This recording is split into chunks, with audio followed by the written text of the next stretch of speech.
तेजस्वी यादव आजकल यूरोप में रहते हैं, कभी कभार बिहार आते हैं जैसे मोदी जी विदेशों में रहते हैं, कभी कभार भारत में आते हैं। और बाकी पूरे उपचुनाव हो रहा है, यूरोप निकल गए। पिछले साल जब बुलडोजर से झोपड़ियाँ तोड़ी जा रही थी, यूरोप में थे। तो ये तो मतलब टाइम पास कर रहे हैं और एक विपक्षी नेता के रूप में उनकी अच्छी भूमिका नहीं है।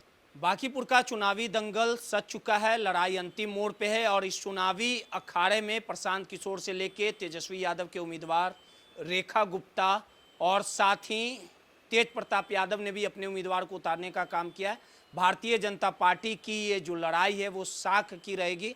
हमारे साथ मुद्दे पे बात करने के लिए पूर्व IPS अमिताभ दास हैं। सर, बांकीपुर की लड़ाई को आप कैसे देख रहे हैं? काफ़ी रोचक मुकाबला है। तेजस्वी ने भी रेखा गुप्ता पे दाव खेला है, प्रशांत किशोर भी चुनावी मैदान पे उतरे हैं, वहीं तेज प्रताप यादव और भारतीय जनता पार्टी जो लगातार कई दशकों तक यहाँ से जीतते आ रही है, लेकिन इस पूरे रोचक मुकाबले में तेजस्वी यादव नदारद है। तेजस्वी यादव आजकल यूरोप में रहते हैं, कभी कभार बिहार आते हैं जैसे मोदी जी विदेशों में रहते हैं, कभी कभार भारत में आते हैं।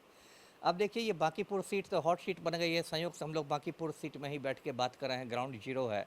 और बांकीपुर सीट से बहुत समय तक नितिन नवीन विधायक रहे थे, बिहार सरकार में मंत्री भी थे, लेकिन कुछ महीने पहले वो भाजपा के राष्ट्रीय अध्यक्ष बन गए, फिर राज्यसभा चले गए और उन्होंने सीट खाली कर दी। तो अब आप समझिए, बांकीपुर उपचुनाव का बिगुल बस चुका है।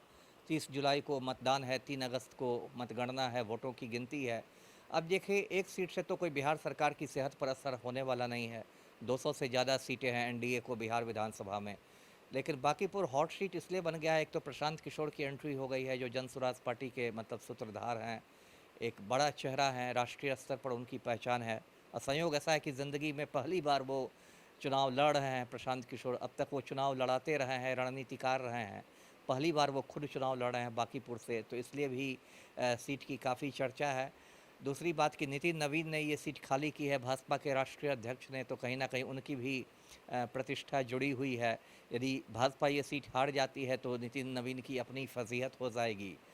और यहाँ से तेजस्वी यादव ने रेखा गुप्ता को खड़ा कर दिया है, जो पिछली बार भी नितिन नवीन के खिलाफ खड़ा हुई थी। लेकिन मेन मुकाबला मुझे लगता है जन स्वराज पार्टी और भाजपा के बीच रहेगा। व्यक्तिगत रूप से मैं चाहता था कि पूरा जो महागठबंधन है, यानी राजद, कांग्रेस और कम्युनिस्ट पार्टियां, वो सभी प्रशांत किशोर का समर्थन करें, क्योंकि भाजपा को हराना बहुत ज़रूरी है। इसलिए मुझे निराशा हुई जब रेखा गुप्ता को खड़ा कर दिया तेजस्वी ने। पता नहीं तेजस्वी कैसे सलाहकारों से घिरे हुए हैं।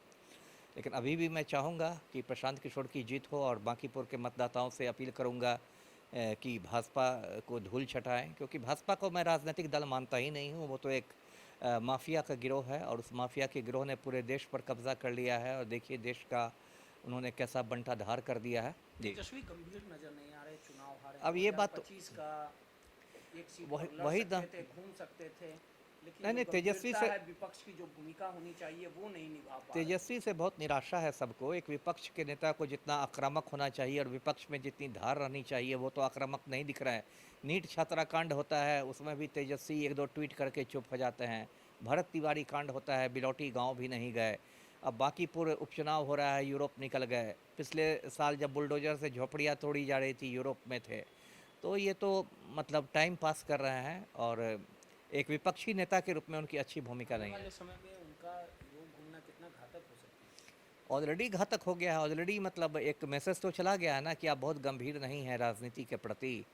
ये तो मैसेज जा ही रहा है ना लोगों में। घूमने में कोई बात नहीं है, लेकिन ऐसे समय जाना चाहिए था जब थोड़ा मामला ठंडा हो। बड़े बड़े कांड हो रहे हैं बिहार में, ज्वलंत मुद्दे हैं, अभी तो उनको मोर्चा पर डटे रहने की आवश्यकता थी। जी, चलिए, सीधे तौर पे बांकीपुर में रोचक मुकाबला है। जनता किसके सर ताज देती है, ये सब कुछ देखना दिलचस्प होगा। सहयोगी मुन्ना के साथ रोहित, MyPDA समाचार, पटना।